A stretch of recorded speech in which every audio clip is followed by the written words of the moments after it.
प्यारे बच्चों, स्वागत है आप सभी का एक बार फिर से आशीष सर की ऑनलाइन क्लास में। आज की क्लास में हम पढ़ने वाले हैं बच्चे काम पर जा रहे हैं, इसका पार्ट 3, जो कि आज ये लास्ट पार्ट इस वर्कशीट का होने वाला है, वर्कशीट नंबर 47। तो आज की वीडियो आपको देखना, पूरी देखना कंपलसरी इसलिए हो जाता है क्योंकि ये वाली वर्कशीट है, ये लास्ट वर्कशीट है और यहाँ पर आप जो भी चैप्टर से रिलेटेड सारे डाउट आपके आज क्लियर होने वाले हैं। अगर आपने वीडियो पूरी नहीं देखी, नहीं समझी, तो आपके सारे डाउट बने रह जाएंगे। आगे बढ़ने से पहले वीडियो को लाइक कर दीजिए। तो चलिए शुरू करते हैं। पिछली जो वर्कशीट है 44 में आपने पढ़ा, राजेश जोशी जी सवाल करते हैं आपसे, हमसे, सभी लोगों से, पूरे सिस्टम से कि क्या बच्चों के लिए स्कूल खत्म हो गए हैं। अगला सवाल था कि क्या बच्चों के लिए खिलौने सारे टूट गए हैं, क्या बच्चों की किताबें सारी दीमकों ने खा ली है, क्या बच्चों के लिए खेलने के मैदान, पार्क, आंगन एकाएक गायब हो गए हैं। लेकिन वो इसका जवाब इसमें देते हैं कि कहते हैं कि अगर सब कुछ खत्म हो गया तो फिर बचा ही क्या है इस दुनिया में।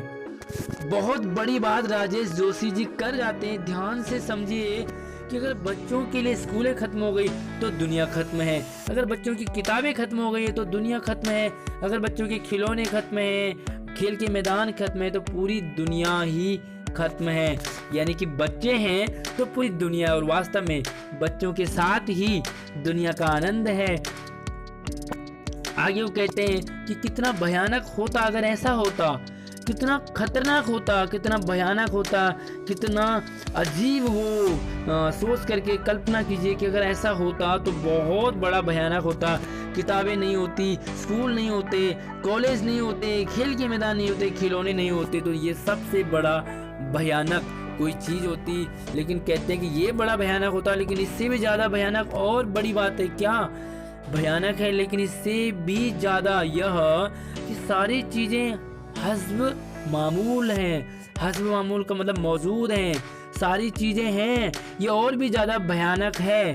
क्यों? स्कूल सारी हैं, खिलौने सारे हैं, खेल के मैदान सारे हैं, सारी किताबें हैं। ये सबसे ज़्यादा भयंकर है कि अगर सारी चीज़ें हैं तो फिर पूरी दुनिया के हजारों सड़कों पर गुजरते बच्चे, बहुत छोटे छोटे बच्चे काम पर क्यों जा रहे हैं। ये सबसे ज़्यादा खतरनाक है। अगर सारी चीज़ें गायब हो जाती तो हम मानते कि चलो कोई नहीं, बच्चे काम पर जा रहे हैं, लेकिन सारी चीज़ें होने के बावजूद भी बच्चे काम पर जा रहे हैं। यह आज के टाइम के लिए सबसे भयानक ये लाइन होती है। आज समाज पर वो व्यंग्य किया है राजेश जोशी जी ने कि बच्चों को जो काम पर भेजते हैं, वो पेरेंट्स, वो लोग जो बच्चों को काम पर लेते हैं। तो पहला सवाल है कि बच्चे काम पर जा रहे हैं, कभी को ज़्यादा भयानक कब लगता है। तो देखो यहाँ पर मैंने आज आपके सवाल लिखे नहीं है, बल्कि आप समझोगे, समझने के बाद लिखोगे कि कभी कुछ ज़्यादा भयानक तब लगता है कि बच्चों के स्कूल, बच्चों के खिलौने, बच्चों की किताबें, बच्चों के लिए पार्क सब कुछ है, उसके बावजूद भी बच्चे काम पर जा रहे हैं। ये सबसे ज़्यादा खतरनाक और भयंकर है आज के टाइम में। तो बस आसान सा सवाल है, इसको आसान से सिंपल से सवाल का जवाब भी सिंपल से देना है। दूसरा सवाल, प्रस्तुत कविता में कवि ने बच्चों से बचपन छीन जाने की पीड़ा उन्होंने व्यक्त की है, तो उनका इशारा किस ओर है कि बच्चे काम पर जा रहे हैं। तो देखो यहाँ पर बच्चों का बचपन छीन गया है, वो इशारा करते हैं बाल मजदूरी पर। छोटे छोटे बच्चे जिनको स्कूल जाना चाहिए, लेकिन वो बाल मजदूरी यानी कि वो मजदूर बन के रह गए हैं, उन्हें मजदूरी पे लिया जा रहा है, उन्हें मजदूरी करने के लिए भेजा जा रहा है। तो ये उन्हीं के ऊपर इशारा करते हैं। जो लोग उनको छोटे बच्चों को काम पर रखते हैं, वो लोग जो ऐसे बच्चों को काम पर भेजते हैं, और ये सारा है बाल मजदूरी पर। आसान सा सवाल आप आराम से लिख लोगे।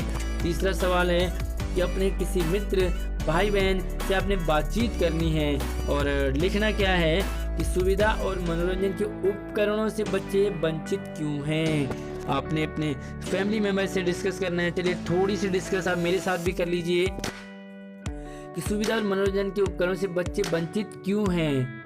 सबसे मेन चीज़ है कि बच्चों के माता पिता शायद उनको पूरी जिम्मेदारी अपनी नहीं निभा पा रहे होंगे। उनके घर में हो सकता है मेंबर ज़्यादा होंगे या बच्चों को स्कूल नहीं भेजा जा रहा है, तो इसलिए बच्चे जो है वो मनोरंजन से सुविधा से वंचित हैं। बच्चों के घर की हालत ऐसी है, सरकार का भी इसमें बड़ा रोल है कि सरकार भी रोज़गार मुहैया नहीं करवा पाती है, इसलिए बच्चों पर कहीं ना कहीं अशिक्षा भी है। यहाँ पर क्यों वंचित है? क्योंकि अशिक्षा है, बच्चों के पेरेंट्स पढ़ाई की वैल्यू को नहीं समझते हैं, तो इसीलिए वो काम पर जा रहे हैं। जब बच्चे काम पर जाते हैं तो उनकी सुविधा और मनोरंजन के सारे उपकरण वो वंचित हो जाते हैं। बहुत सा आसान सा सवाल अगला देखो, बच्चों का काम पर जाना धरती के लिए बड़ा हादसा क्यों है? बहुत बड़ा हादसा है, तो हादसा क्यों है?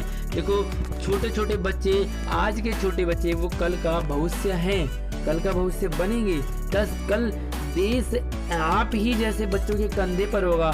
आप ही में से कुछ बच्चे डॉक्टर बनेंगे, कुछ टीचर बनेंगे, कुछ इंजीनियर बनेंगे, कुछ पॉलिटिशियन बनेंगे, तो सभी आप ही जैसे बच्चों में से। लेकिन अगर आप मजदूरी करने लग जाएं, छोटे छोटे बच्चे काम पर जाने लग जाएं, तो ये बहुत बड़ा हादसा ही तो है ने। क्योंकि जिन बच्चों को देश संभालना था 10-20 साल बाद, वो बच्चे, उन बच्चों का भविष्य आज छिन रहा है, तो ये सबसे बड़ा हादसा है। हमारे पास इंजीनियर नहीं मिलेंगे अच्छे, हमारे पास टीचर नहीं मिलेंगे, डॉक्टर नहीं मिलेंगे हमारे पास अच्छे। तो ये अगला सवाल है, यदि कोई व्यक्ति किसी बच्चे को काम पर रखता है, तब उस व्यक्ति के खिलाफ क्या क्या कानूनी कार्रवाई की जाती है, क्या हो सकती है? तो अपने माता पिता, बच्चों से, सभी दोस्तों से चर्चा करनी है। तो चलिए इसका आंसर देख लेते हैं आप। इसका आंसर देखो कि यदि कोई नियोक्ता यानी कि कंपनी, यानी कि कोई फैक्ट्री जो काम पे लेते हैं, 14 साल से कम उम्र के बच्चों को किसी कार्य पर लगाता है, तो ऐसा करने पर उसे 2 साल की सजा। तो पहली चीज़ है कितनी? 2 साल की सजा होगी कानून में, और दूसरा है कि 2 साल की कैद, सजा या जुर्माना, या सजा और अधिकतम जुर्माना, दोनों चीज़ें हो सकती है। या 2 साल की कैद होगी, या उस पर 50,000 का जुर्माना लगेगा, या ये दोनों चीज़ें, 2 साल की कैद भी और 50,000 का जुर्माना भी। तो ये है प्रावधान कानून में। तो बच्चों को बाल मजदूरी करवाने से अगर आप कहीं देखते हैं तो उन्हें रोकिए, उनके पेरेंट्स को उनके पास जाइए। क्या कभी आपने अपने इसी तरह का कोई प्रयास किया हो, अपने बच्चों को काम पर जाने से रोका हो, आपने बच्चों के पेरेंट्स से बात की हो कि वो उनको स्कूल भेजें? तो आप कमेंट करके ज़रूर बताएंगे, अपना सराहनीय प्रयास ज़रूर बताएं कि आपने ऐसा अच्छा काम किया, तो आप काबिले तारीफ़ है। वीडियो को लाइक कर दीजिए और अपने दोस्तों को ज़रूर शेयर कीजिए।